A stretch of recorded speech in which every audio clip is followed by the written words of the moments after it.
අපි දැනට කරගෙන තියෙන දේවල් ගැන විතරක් බැලුවොත් එකක් ඇවිල්ලා අපේ විවස්ථාව අපි සාකච්ඡා කරගෙන යනවා කරලා තියෙනවා இப்போதைய அளவில் நாம் பேசியதை வைத்து பார்த்தோமானால் கலந்துரையாட உள்ளோம், கலந்துரையாடியும் உள்ளோம்.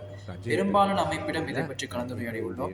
ஐசிசியிடம் சம்பூர்ணமாக இதை பற்றி பேசி முடித்த பின்பு நம்ம திட்டத்தை அரசாங்கத்திடம் முன்வைக்க தயாராக உள்ளோம். හදිස්සියෙන්ම කරන්න පුළුවන් දෙයක්වත් නෙමෙයි. මොකද හුඟක් අය එක සාකච්ඡා කරන්න තියෙන නිසා එක එක අයට එක එක අදහස් තියෙනවා ඒ පිළිබඳව.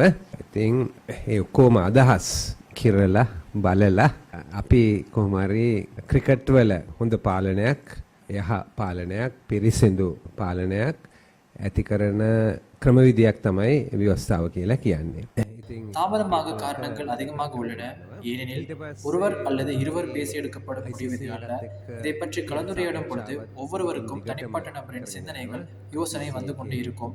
ஆகவே இதை எல்லாம் பார்த்து கவனித்து கேட்டு விசாரித்து எடுக்கப்படும் முடிவே இறுதியான முடிவாக அமையும். பரிசுத்தமான கிரிக்கெட் சபையொன்றை நாம் விரும்புகின்றோம், மக்களும் அதையே விரும்புகிறார்கள்.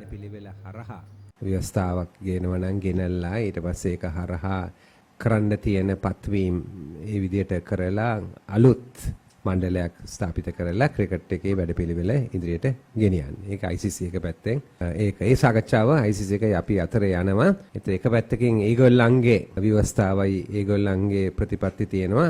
අනිත් පැත්තෙන් ඕනම රටක ඒ රටේ නීති රීතිත් තියෙනවා. ඉතින් ඒ නීති රීති එකට බලලා තමයි අපි අපේ වැඩපිළිවෙල හදාගෙන යන්නේ. ඊට පස්සේ මේක හැඳින්වීමක් හැටියට මම මේක කියන්නේ. ඊට පස්සේ අපිට සාකච්ඡා කරන්න පුළුවන්.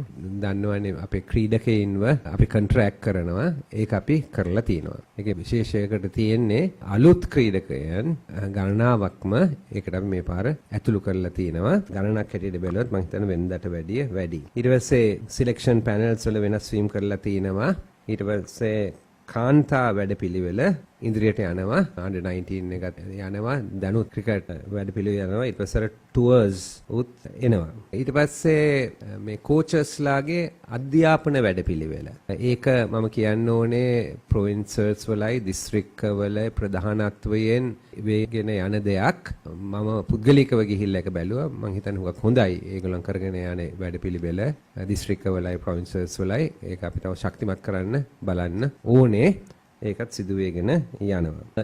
ඊට පස්සේ අනාගතයේදී අපේ මේ ඉන්දියන් ටීම් එක එනවා 26 ටෙස්ට් මැචස් ගහන්න. ඊට පස්සේ අපි මූල්‍යමය කරුණු වලට මොකද අපි හුඟක්ම බලලා තියෙන්නේ පාලනය පිළිබඳව කරුණු තමයි. මූල්‍යමය කරුණු පිළිබඳව අපි පටන් අරගෙන තිනවා. නමුත් සෑහෙන දුරක් අපිට ඉගෙන බලන්න සිදු වෙනවා. මුගක් දේවල් තියෙනවා එතන අපිට බලන්න සිදු වෙනවා. නමුත් ඒව ගැනත් අපිට සාකච්ඡා කරන්න පුළුවන්.